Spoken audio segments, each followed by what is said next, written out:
אומרים שעוד שנתיים כל הלחנים ייגמרו, ולא יהיה לי מה לשיר לך באיזה רגע עצוב. אני יודע מה תאמרי עכשיו, זה כמו דז'ה וו. בואי תתקרבי עכשיו, צמוד צמוד. אומרים שהשמיים עוד מעט יתקלפו, והקדוש ברוך הוא יציל אותנו מכל הטירוף. אז ממה את כבר פוחדת? ממה את כבר פוחדת? בסוף הכל חולף, זוכר שפעם כאב לי, הלב שלי נשבר מאחת שכל כך אהבתי. בסוף הכל חולף, כל הרגעים ששמחתי בשנייה נגמרו, בשנייה נגמרו.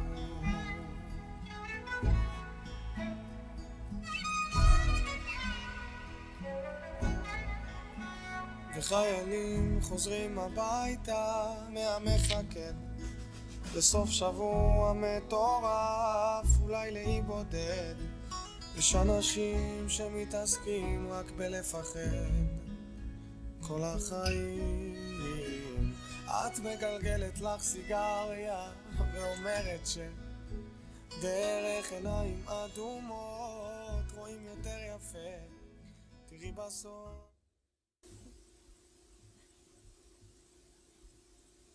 Please rise.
You may be seated.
Until today, 25,040 martyrs of the Israeli forces have fallen. 760 martyrs have been added to the number since the last Yom Hazikaron. 711 of which are from this current war, the Swords of Iron War, leaving behind 1,294 bereaved parents, 248 widows, 520 orphans, and 2,174 bereaved brothers and sisters. This year, we mourn the loss of an additional 834 civilians, making this year the deadliest on record for both military and civilian casualties. The cumulative number of fallen soldiers and victims of terror stands now at 30,139. Yom HaZikaron is the most challenging day on the Israeli calendar, this year more so than ever. Unfortunately, we are still living through this war. We are still fighting this fight. Nothing we are experiencing is a memory. A memory is something we have processed. We are not processing. It is all a reality. Nothing we experience is a mere memory. It is all our current memory. It is all our current reality, demanding our attention and resilience. Please join us tonight in hearing stories from loved ones of community members and paying tribute to the fallen. We now call up Rav Noam, co-director of this community, JLIC Mizrachi Herzliya, to say a few words.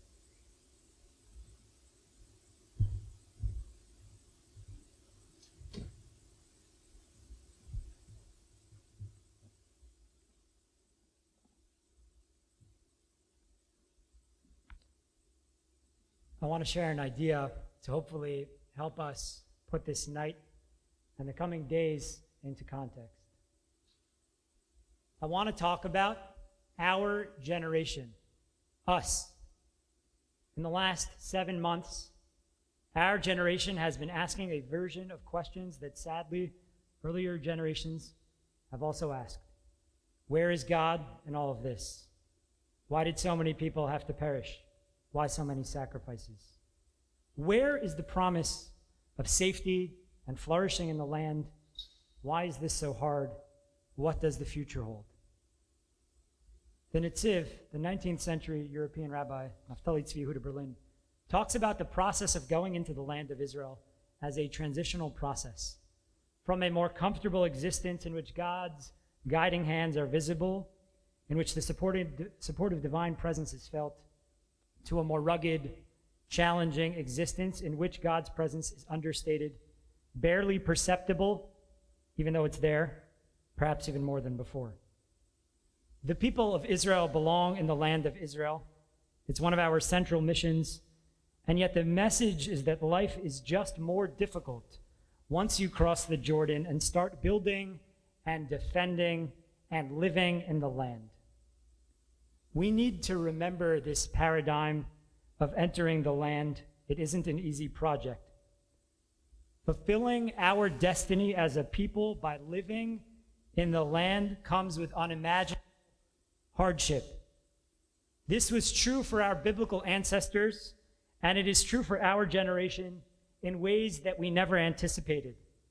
But we need to put these challenges, the pain, and the uncertainty of the past 7 months in proper context, because they are part of a greater process that we are all intimately, in one way or another, as people living in Israel and building our lives in Israel. The front page of this weekend's Makor Rishon newspaper has a piece that refers to the unique identity of 3 key generations: the 1948 generation, the intervening generation of builders, and third, our generation, the 2024 generation. About the 2024 generation, I will cite just a small sample from the article. This is the generation that lost friends, evacuated the wounded, arranged Shiva visits, and pressed onward. It is a generation filled with feelings of guilt, believing it could have done more. A generation that transcended the divisions in the people, that could tell the difference between what really matters and what doesn't, between holy and profane. The generation that is now promising that we are here and that we're not going anywhere. We're going to be nursing our wounds for a long time, but at least we know that there arose here a generation in which we can trust, and that will carry the country forward. And that is the generation that's in this room. So I have a request from all of you before we move into the next part of the program. If you're sitting here in this room and you served our country in the IDF since October 7th in Sadir or in Miluim, please stand up.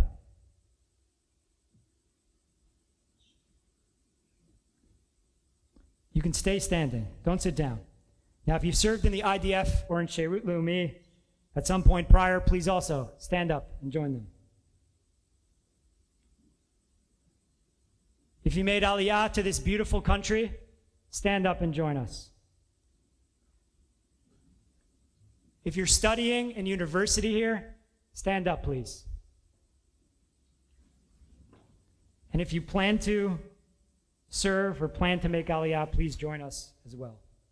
It probably counts for a lot of the people in this room. And I want you to look around at the people you came with here tonight, at the people you've never met before, and be proud.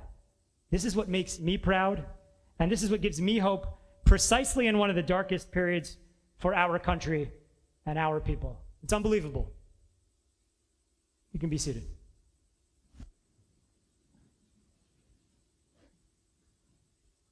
We're going to soon turn our attention to the stories we're going to hear tonight. In an unprecedented year, we've made the conscious decision to keep the basic format of this program similar to how we've done it in the past, focusing on just a few personal stories told by people in our community about loved ones and friends that they lost.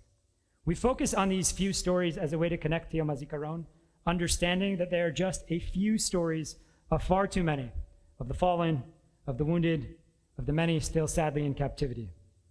So my message is, while we immerse ourselves in the sadness, in the loss, in the bravery, and the unspeakable strength, don't forget that the harsh reality that tonight's stories reflect are part of a longer story that is still being written, and that you are a part of that story, and that this country and our people need our generation now more than ever, that each and every one of you has a crucial role to play in the future of this country and of the Jewish people.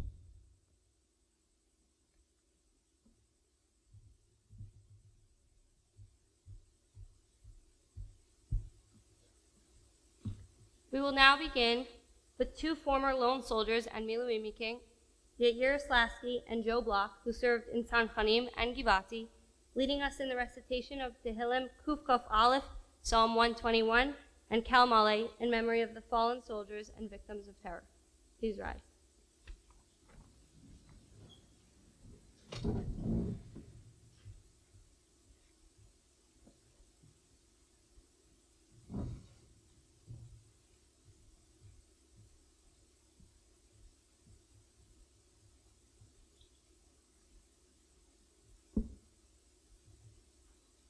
שיר למעלות, אשא עיני אל ההרים, מאין יבוא עזרי.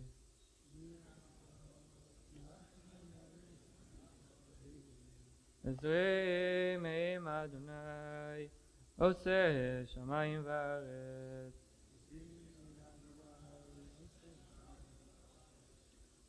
אל ייתן למות רגליך, אל ינום שומרך.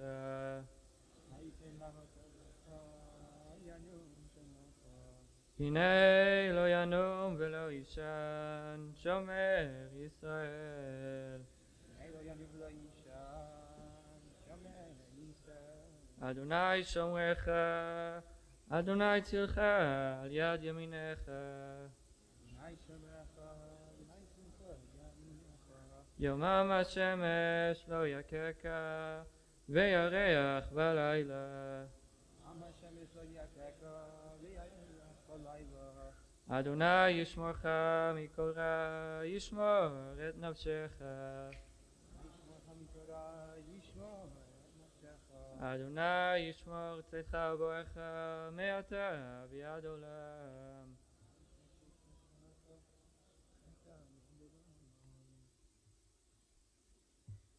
El maleh rachamim shochen bam ramim hamtzeh menucha nechona al kanfei hashchina b'ma'alot kedoshim teorim v'giborim kezor hararkia mazirim nishmot hakdoshim shenilchamu b'chol ma'arachot Yisrael b'machteret u'b'tzvah hagana liYisrael v'shenaflu b'milchamtam u'masru nafsham al kedushat Hashem ha'am v'ha'aretz ba'avor she'anu mitpalalim li'ilui nishmotehem וכן בעל הרחמים יסתירם בסתר כנפיו לעולמים ויצרור בצרור חיים את נשמותיהם אדוני הוא נחלתם בגן עדן מנוחתם וינוחו בשלום על משכבותם ותעמוד לכל ישראל זכותם ויעמדו לגורלם לקץ הימין ונאמר אמן.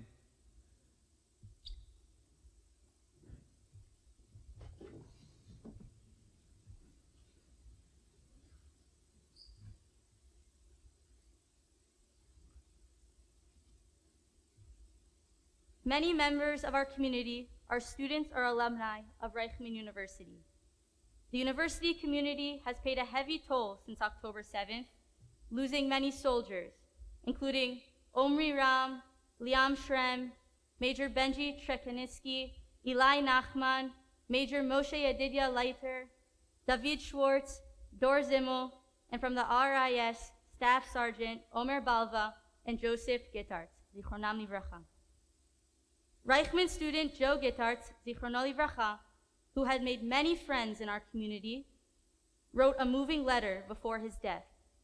Please direct your attention to the screen for a video of Joe's father, Yaakov, before reading his son's letter.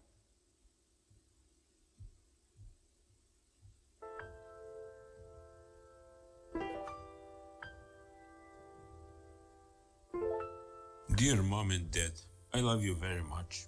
Everything is as it should be. I choose this path myself. I have lived a good and interesting life. I have never been afraid of death.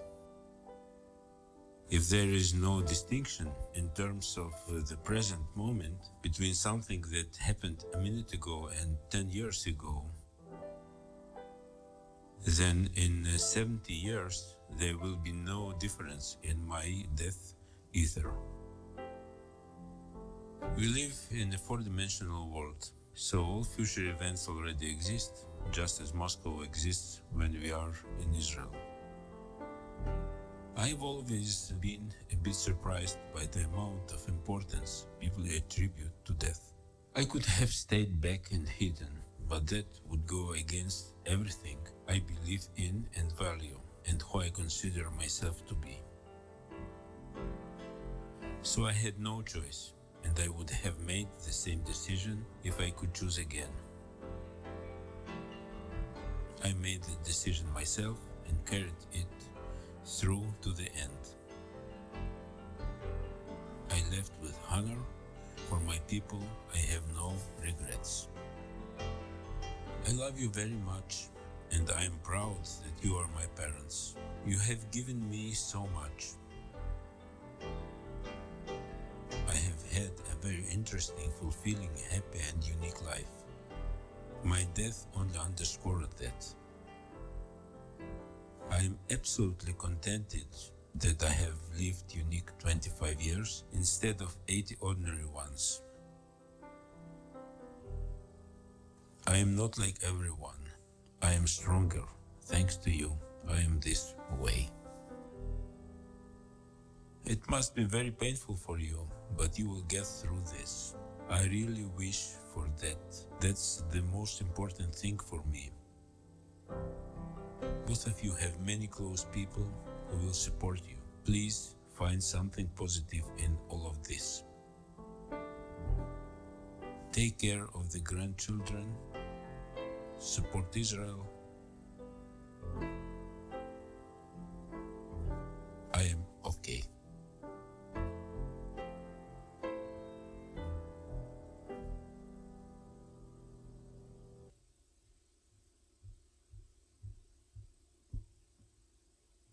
We would now like to call up Aaron Herbert and Joey the Aguiar to speak about Daniel Perez, Zichrono Livracha, followed by Shiffy Friedman to speak about Yossi Hershkovitz, Zichrono Livracha.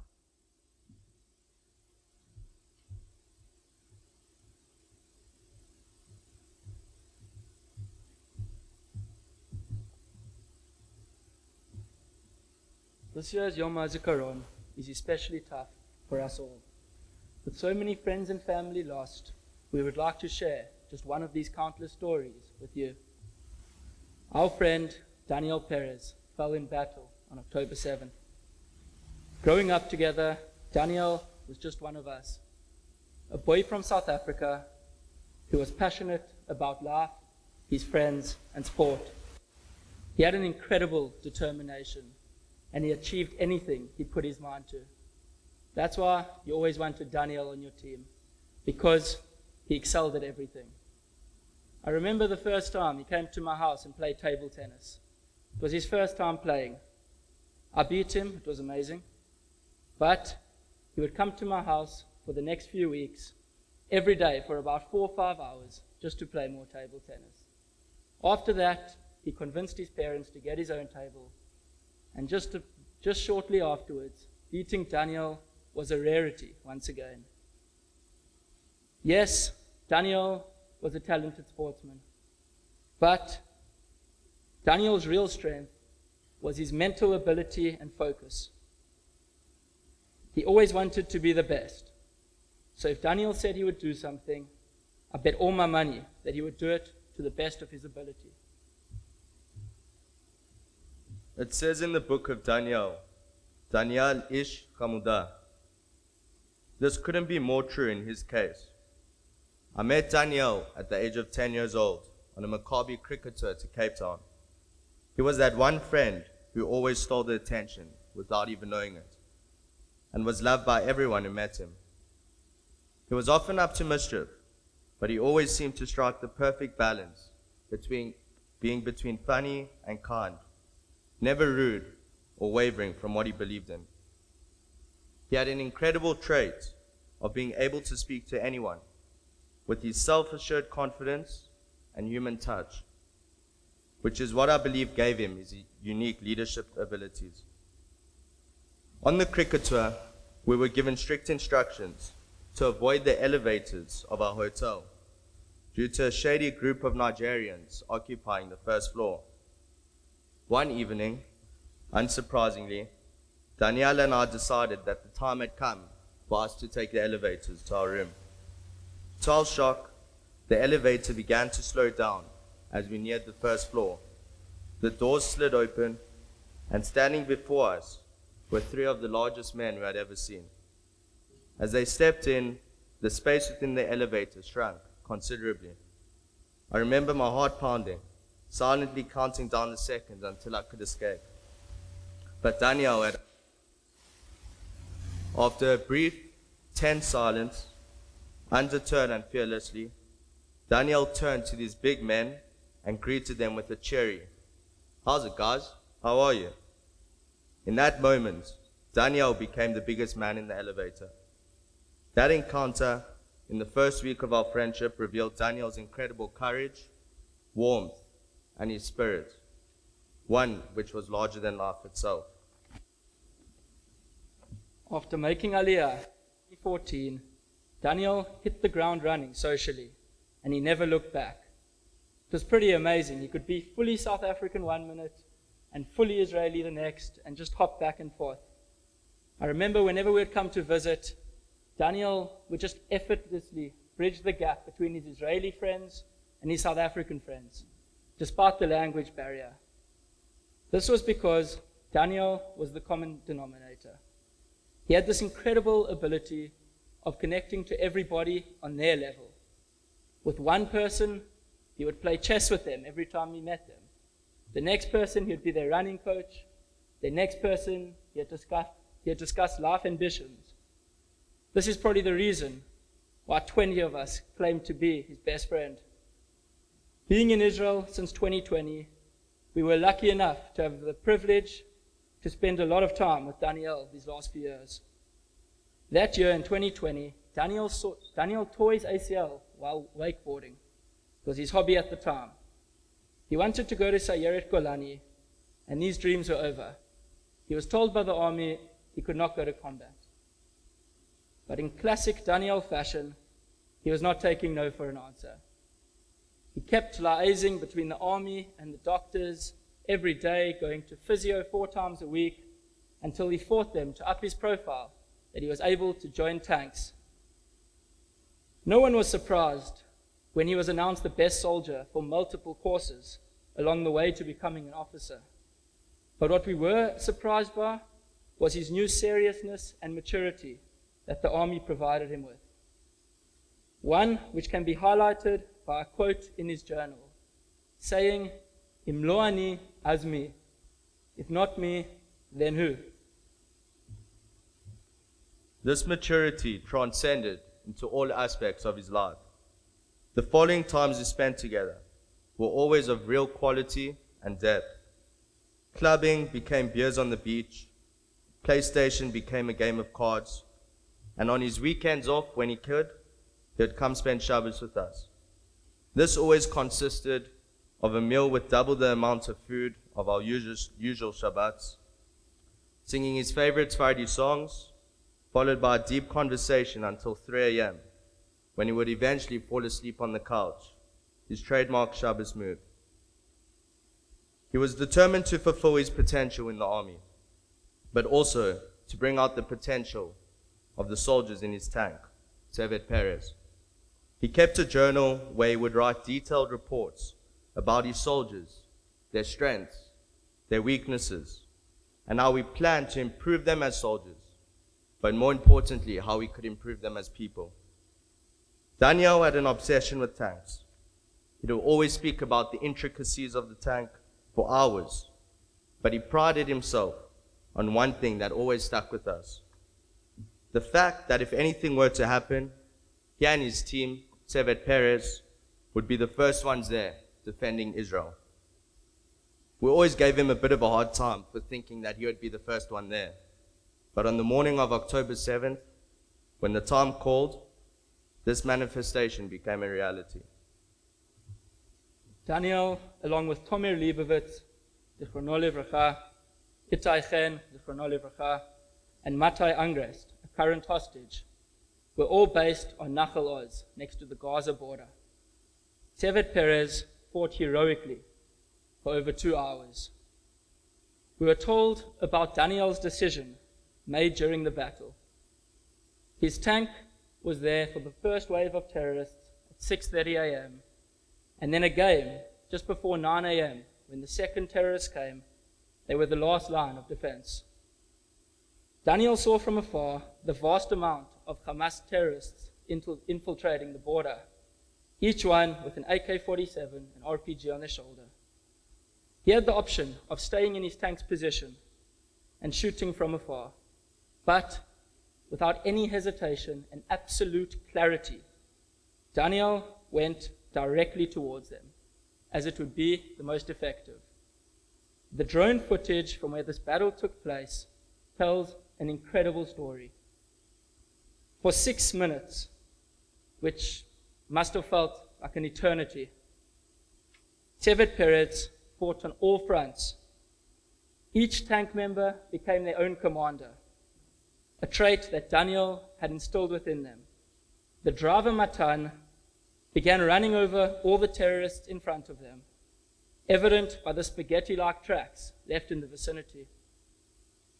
Tamar and Itai were launching whatever ammo they had left, and Daniel, with his head out the tank, was firing the machine gun, embodying what he believed to be the ultimate defense of Israel at this moment. At 9:01, Tevet Perez's engine was hit, bringing the tank to a halt. Given Daniel's never-give-up attitude, there was no way his team would go down without a fight.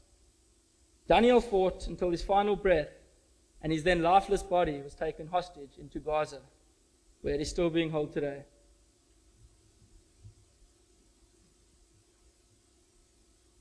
Four hours later, Yonatan, his brother, would be fighting just meters away from where Daniel had been fighting before. partaking in an operation to recapture the base, rescuing tens of soldiers along the way. After confronting terrorists on the base, Yonatan was shot through the leg and miraculously survived with no serious complications. Tevet Perez saved countless lives that day, and possibly that of his brothers too. I'd like to read you a quote from the late Major Bar Fala, which Daniel posted on his Instagram page a year ago to the day. On Memorial Day, we learn that there is something greater than life itself. There is something for which we are ready to sacrifice our lives, the state of Israel. I will think about this at the time of the Siren, while I'll stand with all the people of Israel in silence. I will remember all those heroes, but I will not bow my head.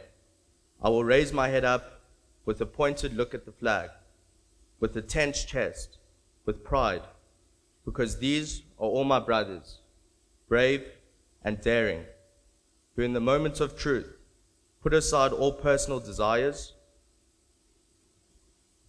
and gave their lives for the holiness of God, the people, and the land. This was Daniel, our best friend. Someone who knew he was fighting for something much bigger than himself, deterred by nothing in order to uphold his beliefs. A selfless individual who gave the ultimate sacrifice so that you and us can be standing where we are tonight. Daniel, we love you and we miss you every day.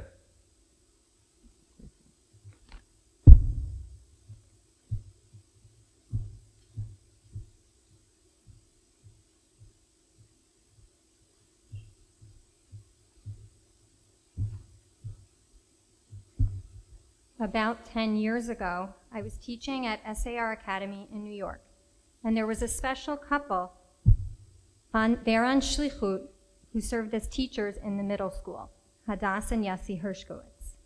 Living in Riverdale, New York for 4 years, thousands of miles away from their families, with their 2 sweet little blonde kids, teaching and sharing their deep love for Israel with children in Chutz La'aretz.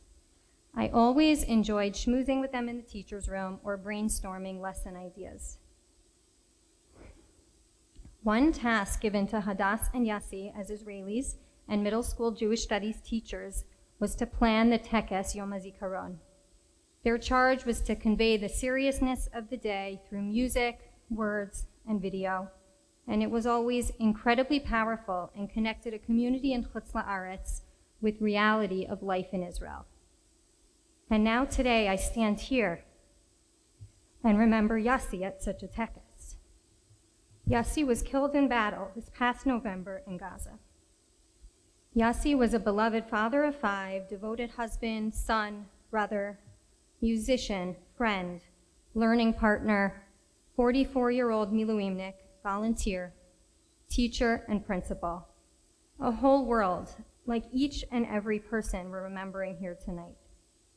A more accurate way to describe his profession, however, would be an ish chinuch, literally a man of education, but meaning that he believed in the power of education so deeply, he lived what he taught, and he was so fully committed to his students. Yossi had a serious and steadfast demeanor and set high expectations of his students. He connected especially with kids who had trouble following rules. A handful of you may even be in this room, as we have some SAR graduates in the community. If students would misbehave or arrive late for other classes, they would not for Mar Yossi's, Mr. Yossi as he was lovingly called. He gained their respect by showing how much he cared about them and was really willing to do anything to help his students. He loved people and saw the good in each student. He wouldn't just care about the students. One of our community members, Tamar, did a year of Shirut Leumi last year in the school where Yossi served as the principal. And she said that Yossi would always ask her how she was when he saw her in the hallways. Is there anything you need? I know that you're alone, bat Shirut, here in Israel by yourself. Can I help with anything? And one time she said, actually, we don't have an oven. It's going to be okay. It's a little crazy right now, but I know it's going to be fine. But later that day, out of nowhere, Tamar gets lots of texts from teachers offering to help. I have an old oven you can have. How can I help? All through Yossi's initiative, because during his busy day, he stopped to listen to her and then rallied the other teachers to help. In addition to being a passionate and committed teacher and principal, Yossi was full of energy, joy, laughter, and pranks. He was musically talented, as is his wife Hadass, and they never passed an opportunity to play music and bring joy to others, Yossi on the violin, for strangers in hospital beds, at family gatherings, to accompany the Torah learning on a Friday in class, and with their children. It was a joy to watch Hadass and Yossi play music together and see the way that they connected with each other and with others through music. After 4 years abroad, years filled with giving and caring for others, he and Hadass could have returned to Israel to be near family or in a familiar place or a more comfortable setting, but instead they decided to move to Gvaot, a new community in Gush Etzion that was being built with a special focus on inclusion of adults and children with special needs. There was no end to Shlichut. Yossi's life was a mission. One of his greatest loves was sharing his passion for and commitment towards Israel, whether in New York on Shlichut or right here in Israel with his students. He spoke with passion to his students about serving in the army and tried to help them on their journeys to do so. He was deeply troubled by the pre-October 7th political and social divisions, and he shared a video with his students when he was in miluim at the beginning of the war and said, "Don't say Lashon Hara about Am Yisrael. There's no right, no left, no Haredim, no nothing. There are only Yehudim."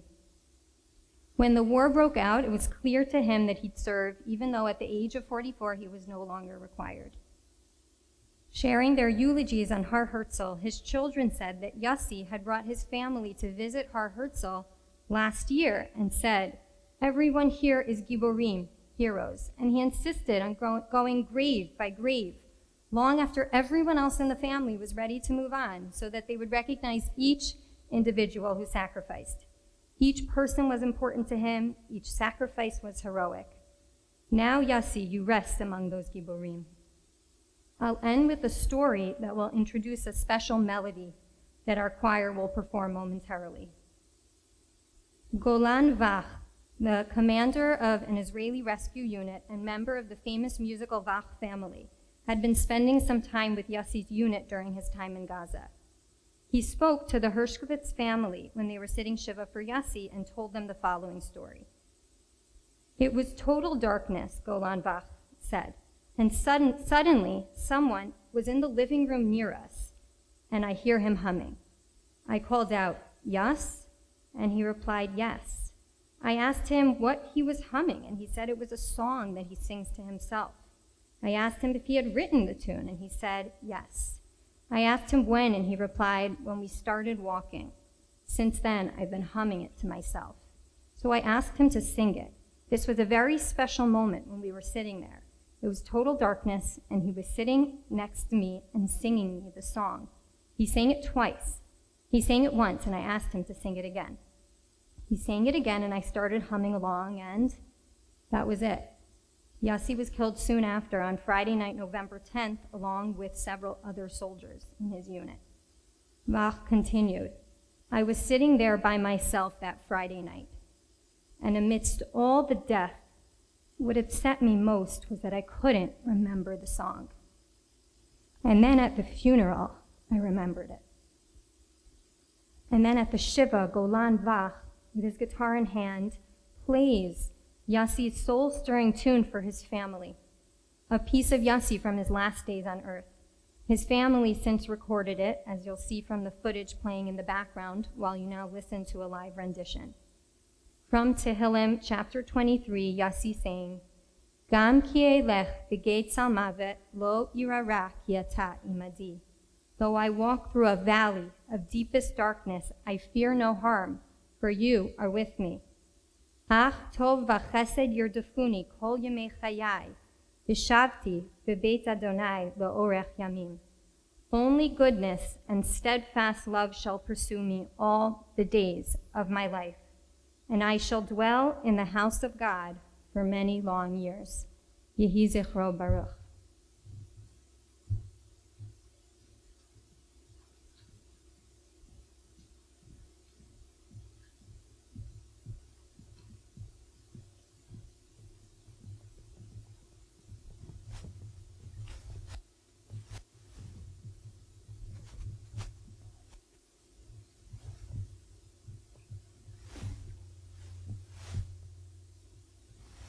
גם כי אלך בגץ על מוות לא יירא כי אתה עמדי גם כי אלך בגץ על מוות לא יירא כי אתה עמדי גם כי אלך בגץ על מוות לא יירא כי אתה עמדי גם כי אלך בגץ על מוות לא יירא כי אתה עמדי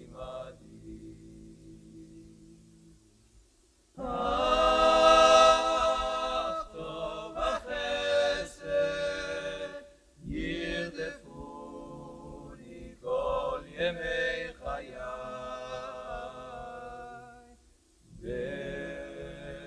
ושבתי בבית השם לאורך ימים אך טוב החסד ירדפוני כל ימי חיי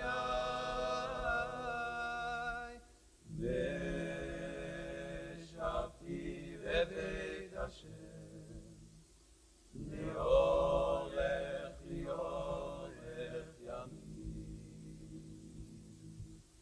גם כי אלך בגץ על מוות לא יירא כי אתה עמדי גם כי אלך בגץ על מוות לא יירא כי אתה עמדי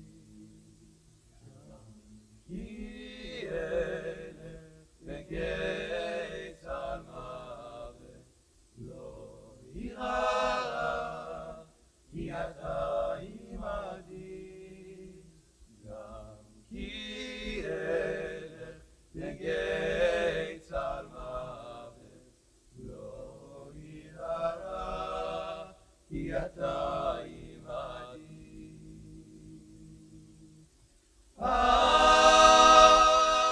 טוב החסד ירדפוני כל ימי חיי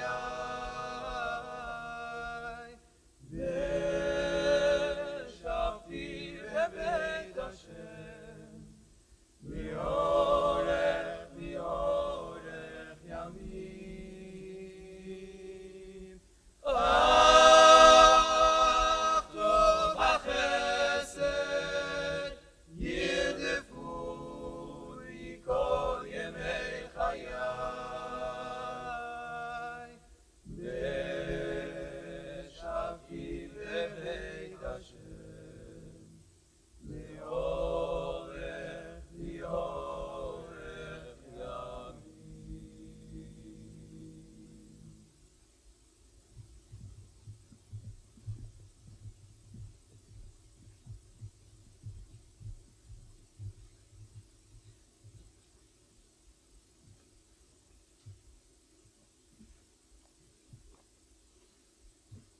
We would now like to call up Tamar Rosenwald to speak about Shay Germay, Zichrono Livracha, followed by Tamar Leiblich to speak about Shauli Greenglick, Zichrono Livracha.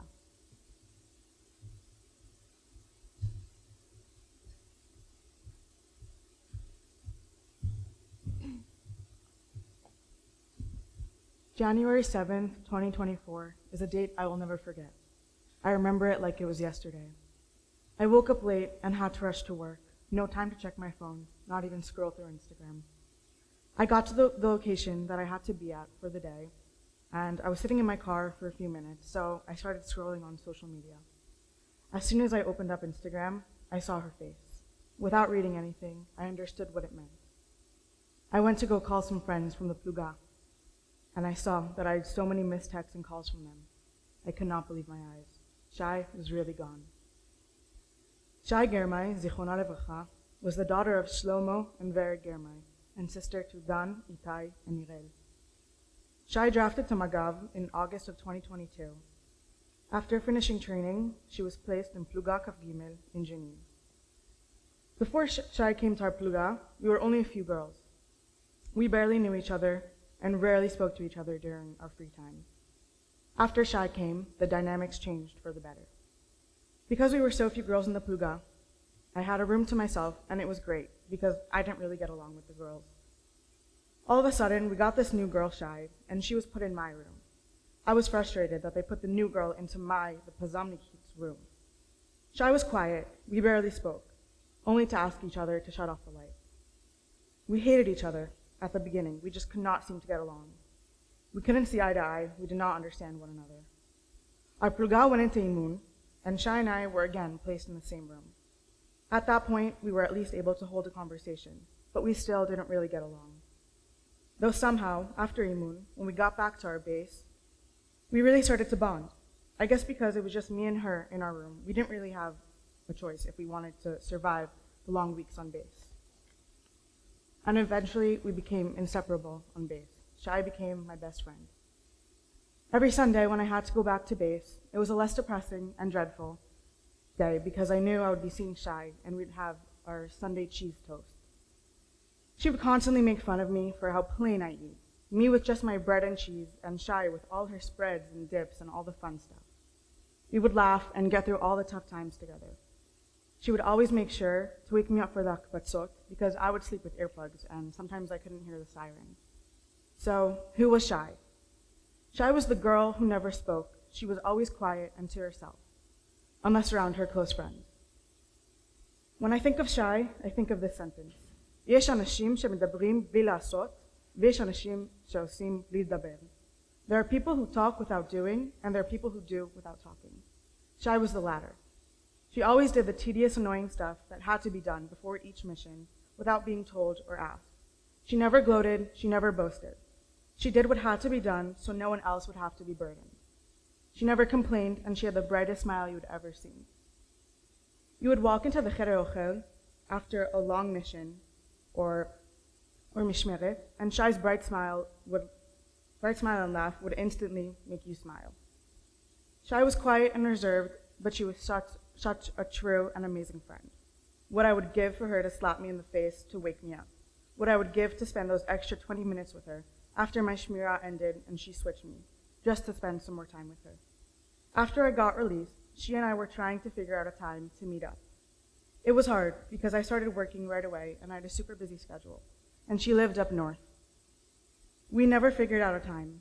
We said when she got released, we'd finally be able to hang out, even if that would be in a while, but now we'll never get that time.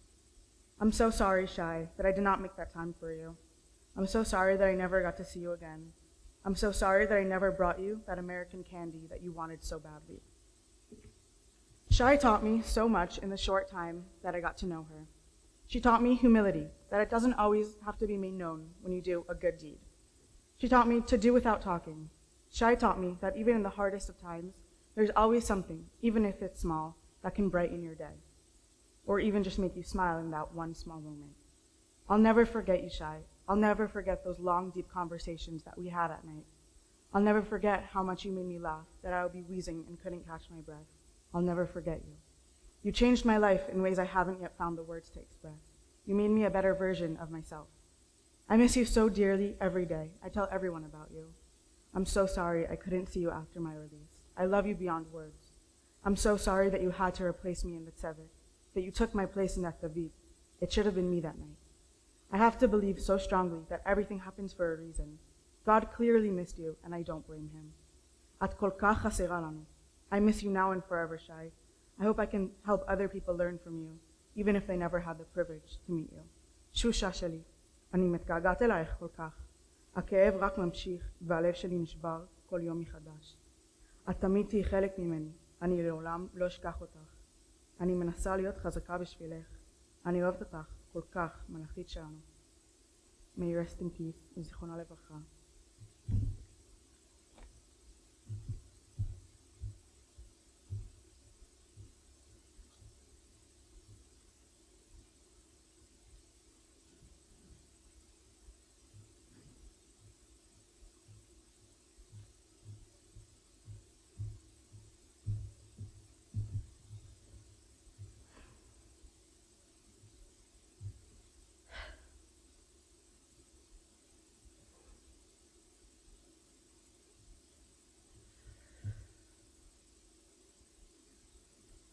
Growing up, my family had close friends living in Renana. My mom and Ruthie, the mother in that family,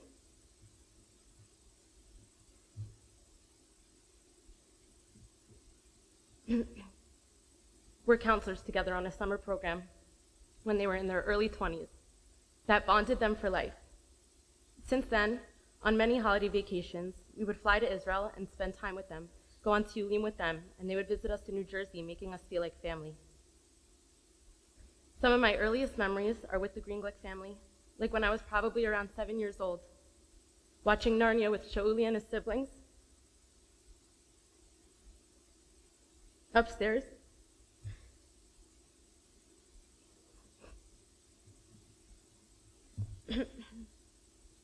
on the computer in his room. When I was 10, I went to Camp Shluchot, and every time I would meet someone from Renana, the first thing I would say was, "Do you know Shauli Greenglick? He's like my brother." That was my claim to fame. I knew if I said that, people would immediately like me. He continued to be the first person I would bring up when I was finding mutual friends with someone, whether they were in Nachal or from Renana, or traveled to the same place as him at the same time as him. I was really proud to know him. When I was in seminary, I spent most of my Shabbatot at Shauli's house. I spent so much time around Shauli, watching him always be the star of the show, belting out and having the whole community come over just to hear him sing.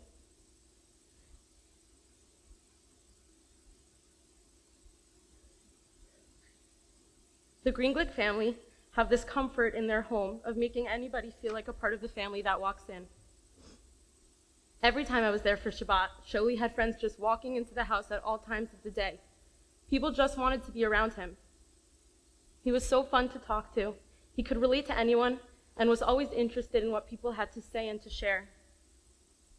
Watching Shauli and his family be so passionate about this country, always sharing Torah, singing together as a family, but also being able to connect with any type of person is what inspired me most to join the army. While I was in the army, I spent many Shabbatot off at Shauli's house. I have so many memories of me and Shauli leaving the table in the middle of Friday night dinner and falling asleep with our heads on opposite sides of the couch and our feet meeting in the middle. We were the two soldiers at the time, so we got the special treatment.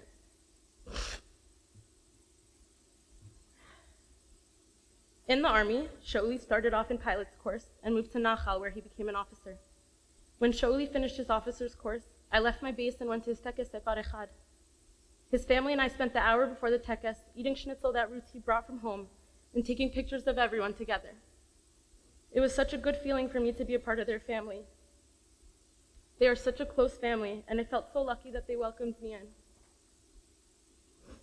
Since I started school here, I've been lucky enough to be so close to their house in the past 3 years. There were times when I was feeling down, so I would text Shauli, and he would come over and sit with me on my balcony and drink coffee. I remember 2 years ago, Shauli texted me in the middle of the day one day that he had just finished getting his shots in Herzliya for his Tiyul Gadol, and that he was going on and wanted to grab a shawarma with me. I still have his voice message telling me what he wanted me to order him and how starving he was. For my birthday 2 years ago, I had a birthday party, and Shauli and his sister Meital came to celebrate with me. I have videos of Shauli spinning me around and dancing with me. The next day, he texted me, thanking me for inviting him and telling me how I have the best friends in the world. He was always looking out for me and cared about who I surrounded myself with. Before he left on his tiyul, we talked about maybe traveling somewhere together one day. 2 summers ago, I was in India, and he was in Colombia. We would send each other updates about what we were doing and how we were doing. We would send selfies when we met someone the other person knew. There was one point when Shauli sent me a picture of him sleeping in a hammock on the beach in Colombia. He was just living there for 2 weeks, going kite surfing every day, sleeping in that hammock, and he was having the best time. This past year, since he got back from his trip, Shauli spent his time living in Tel Aviv, bartending. He spent all of his extra time working towards his dream of becoming a singer. Everyone knew that was his dream, and we all believed it would happen. He had the voice, the looks, the charm. On the latest season of Kochav Haba, Rising Star, he competed to be the representative for Israel in Eurovision. He sang the song Atalef Iver, a blind bat, and passed through to the next round. He chose that song because he too was a blind bat. He had a night vision impairment. He was so excited about participating in the competition, and then the war broke out. He decided that it was more important for him to be fighting, helping his nation, and that his dream would have to wait, so he quit the competition. Shauli had an exemption from miluim because of his night vision impairment. Since October 7th, Shauli would go to the Nachal training base and wait hours until they would accept him into miluim. Finally, he got a call from his friend, Shay, who asked if Shauli wanted to be his kashar, his communication second hand. This meant being together at all times. This typically is not a job for someone of Shauli's rank in the army, but he jumped at the opportunity. On Tuesday, December 26th, at 9 o'clock in the morning, Shauli and Shay were killed in Gaza. Shauli wrote in an Instagram post on December 14th, 2 weeks before his death. I imagine this year to be different, a year of ambitions and following my dreams. Now I'm living an old dream, to fight for my country, and right now I'm still in the middle of the night. The new dream will have to wait a little longer. Thank you for the kind words and compliments, and also for the constructive criticism. I hope that this period will pass fast, and I promise to continue fighting for my country that I love so much, and also for my dreams for the future. Now there is only one thing in my head, and that is to continue fighting in the darkness until we can see the light. And with that, this season's broadcast has come to an end. Since Shauli has been killed, he has been on every news channel singing. His voiceover has been in concerts with celebrities. He has an Instagram channel that his family opens called Shauli_sing with over 17,000 followers. Shauli's dream has come true. He just isn't here to witness it.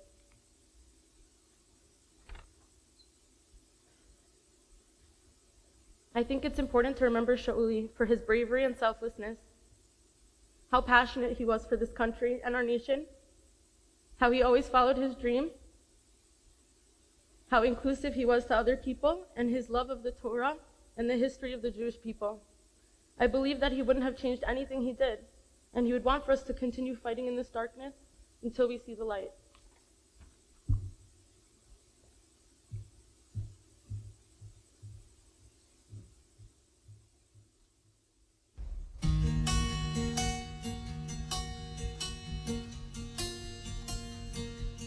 אני אינני מי שהייתי מי שהכר כמה שנים בזבזתי בלהיות כמעט כי לא ידעתי איך לגלות לך את חולשותיי גם לעצמי סיפרתי סיפורים עליי אני עטלף עיוור, צועק את חיי בחושך, אני ישן וליבי ער, אני נרקומן של אושר, כותב בלילה שיר, זה מנקה ממני עצב, כשנגמר לי אוויר, אני בוכה לבד ברכב, ואת בוכה בפנים, אני רואה אותך נשרפת, את מפחדת להסכים, שזו לא סתם תקופה חולפת, כותב בלילה שיר, זה מנקה ממני עצב, כשנגמר לי האוויר, אני בוכה לבד ברכב. לאט הלב עיוור, צועק את חיי בחושך, אני ישן וליבי ער, אני נרקומן של אושר, כותב בלילה שיר, זה מנקה ממני עצב, כשנגמר לי האוויר, אני בוכה לבד ברכב, ואת בוכה בפנים, אני רואה אותך נשרפת, את מפחדת לא סתם תקופה חולפת כיף עליי לשיר זה מנקה מבני עצם כשנגמר לי האוויר אני בוחר לבד ברכב איזה טוב אתה!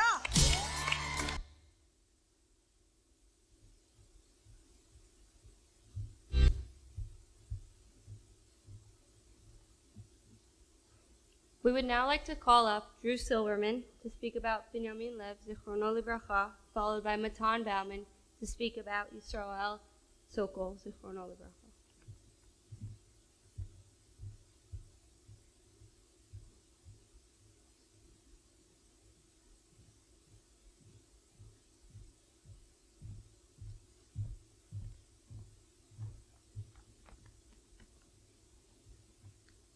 So I'd like to thank Rav Noam and Shiffy for asking me to speak this morning. I didn't have a ton of time to prepare, but hopefully I can help you guys understand who the great guy that behind me was. Me and Binyamin both drafted to Samchanim in November of 2021. And Binyamin was a special kind of soldier, not only because he was a lone soldier, but because he decided to draft when he was 22. Binyamin was born in France. He grew up in Israel. His parents made Aliyah when he was 3 years old. And he lived in Israel until his parents moved back to France when he was 16. And so there he had a decision to make whether or not he was going to go back with them. And he chose to stay. He stayed, he learned in yeshiva for years. And when he turned 22, he decided that the time had come and that he wanted to draft. And so he decided to draft to Samchanim and draft as a lone soldier.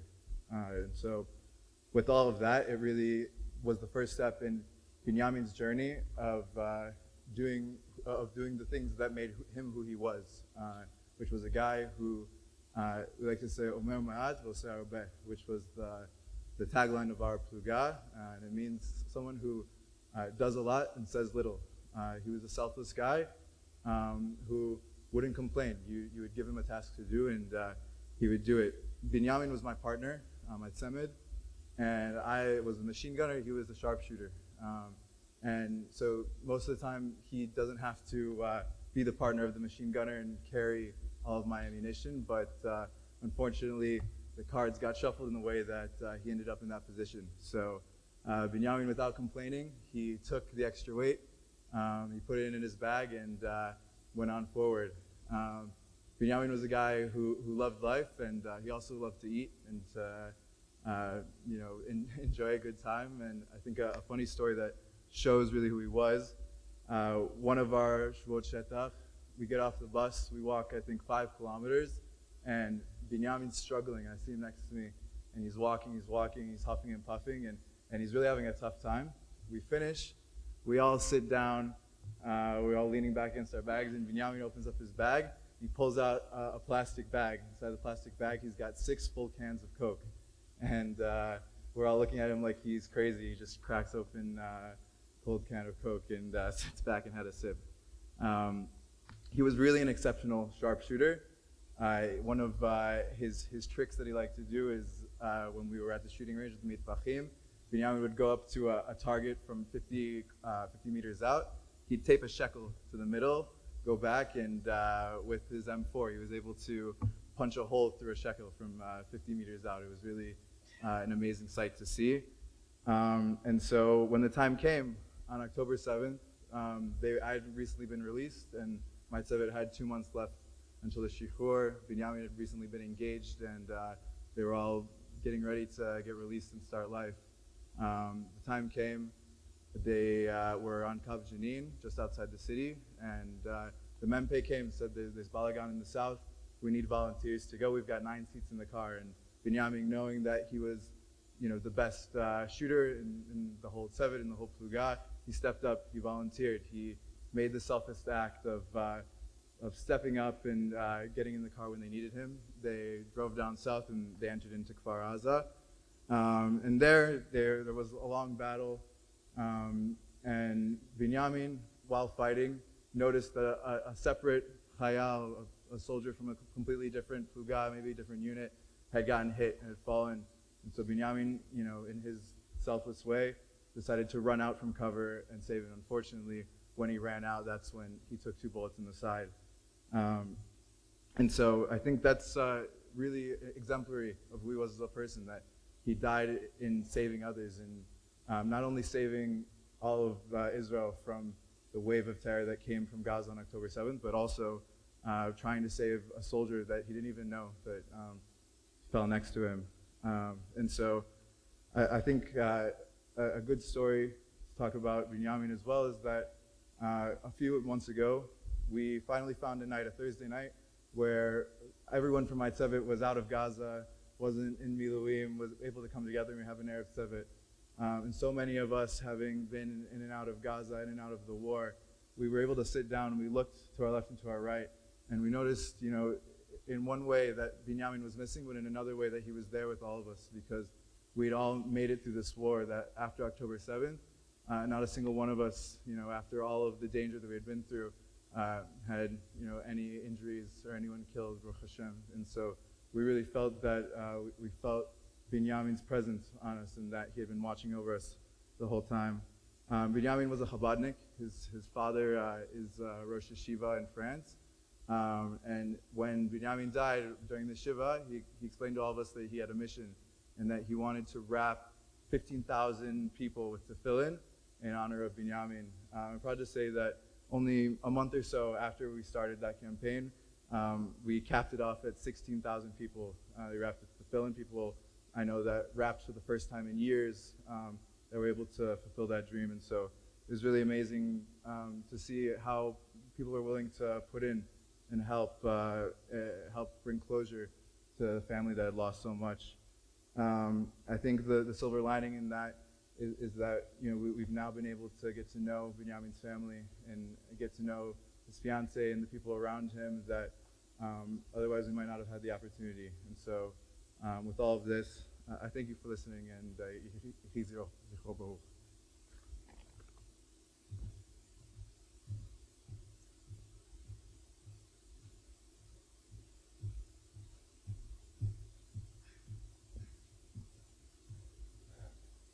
For those who have been through the army know that relatively early on, you can see who are the leaders of the pack and who are not. The people who take control of the situation, who help out others around them, who put in their 1,000% in everything that they do. In my army unit, Yisrael Sokol, Zechrono Levacha, was an instant leader. But he was a leader with such tzniut and humility that he never thought of himself as a leader. After we had finished our basic training and made it to our first round of guard duty in Gush Etzion, Sokol was given the job to assign each member of our machlaka with their missions for the day. This job is usually handled by the mifakdim, but they decided to delegate it to us, and Sokol took it with stride. It's not an easy job, trying to balance giving people a break to sleep while also making sure that we cover all of the missions we were assigned, and somehow our machlaka was always assigned more than the others, all while trying to give people different missions every day so that it would never be boring for anyone. But Sokol did this job with such poise and care for others, making sure not to put anyone in a tough situation, and if he needed to give someone a little less time to rest, he would do so only as the absolute last resort. I remember him once waking me up to tell me that I needed to go up right away for a shmirah because it was the only way to give everyone enough of a break. He apologized profusely, but I knew that he wouldn't have woken me if he didn't absolutely have to. At some point, after constant arguments with our mifakdim, Sokol decided that he was going to stop doing this job. Somehow the position landed in my lap, and I remember asking myself, how was I ever going to be able to do the job as well as he did?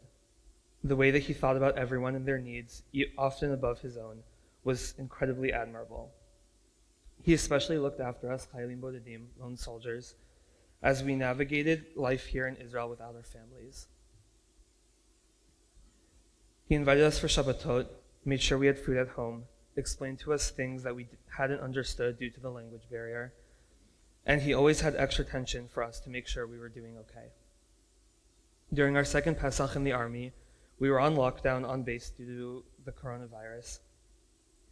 During this time, we unfortunately experienced some pretty intense situations, one of which led a soldier who served with us to be in a life-threatening situation. Sokol was one of the first responders on the scene, along with another close friend of mine within the unit. I'll always remember how that friend would talk about how he's glad it was Sokol there with him. Sokol knew how to handle difficult situations by first bringing people to safety and then taking care of all those involved. After leaving the army, Sokol went back to yeshiva for Hesder, but after only a few months there, decided that he wanted to return to finish his army service instead of remaining in yeshiva. When I heard he had done this, my admiration for him had only grew. He was doing what was right for him instead of what was expected of him. Continuing to fight for our country while he remained learning in ways that were right for him was beautiful. He always remained faithful to Judaism, and we spoke many times about its importance in his life. His faith was unwavering and incredibly inspiring. During the war now, Yisrael's miluim got sent to do support work around the Otef. Sokol wanted to do more. He kept trying to find ways to do more, going further into the face of danger for our country, for his people.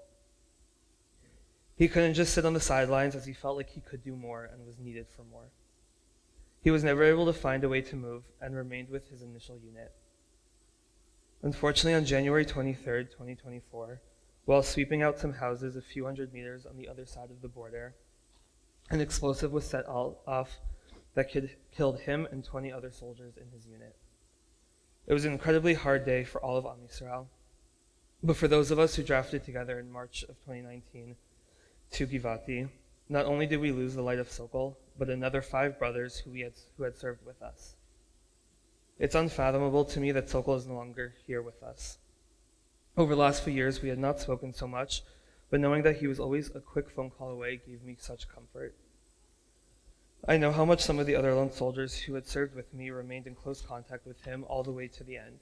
He was a light in all of our lives, and the world is a darker place without him.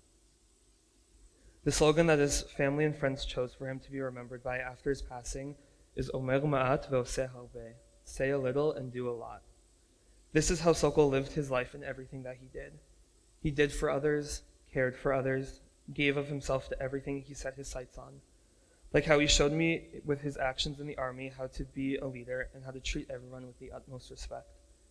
He was someone that I greatly looked up to, and I hope that in an effort to honor him, we can focus more on what we do and less on what we say.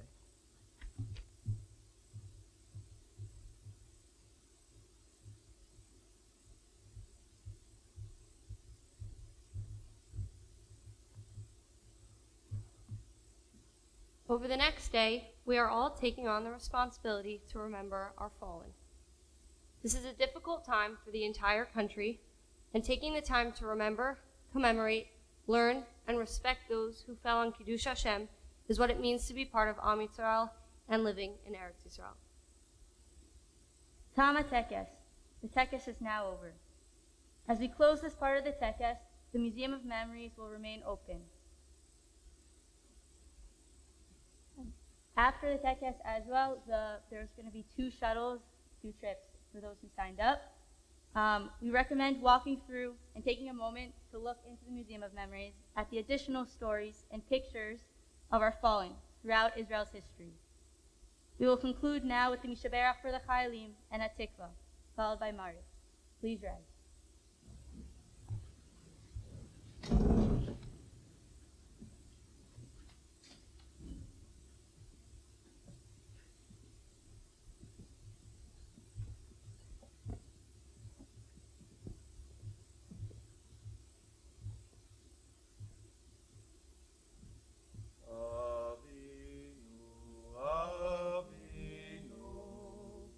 Sheva Shabbat.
ושלח אורך ועמיתך לראשיה שריה ותקנם בעצה טובה מלפניך.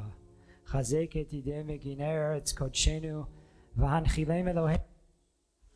ועטרת ניצחון תעטרם ונתת שלום בארץ ושמחת עולם ליושביה. ואת אחינו כל בית ישראל פקוד נא בכל ארצו פזוריהם ותוליכם מהרה מיעוט לציון עירך ולירושלים משכן שמך ככתוב בתורת משה עבדך.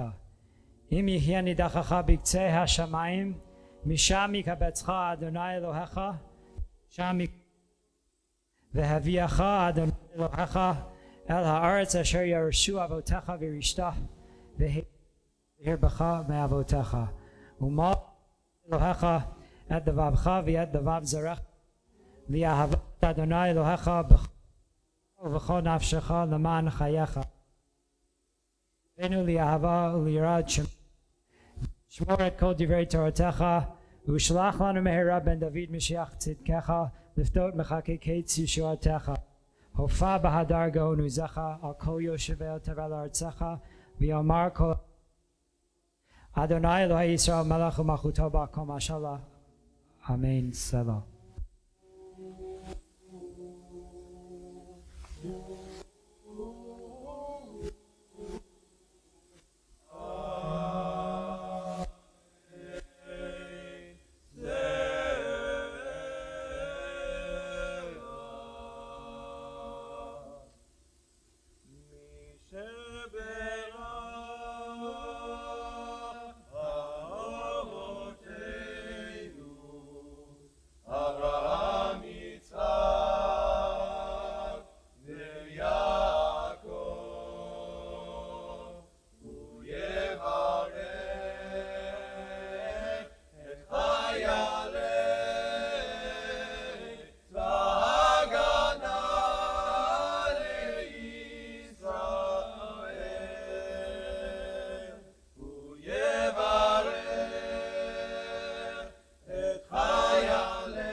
ייתן את אויבינו הקמים עלינו ניגפים לפניהם.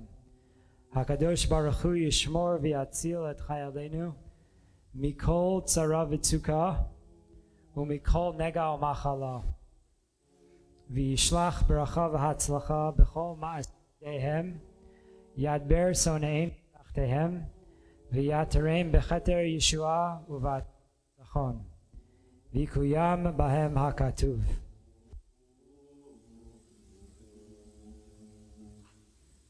אדוני אלוהיכם ההולך עמכם להילחם לכם מאויביכם להושיע אתכם ונאמר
to everybody who made it this evening.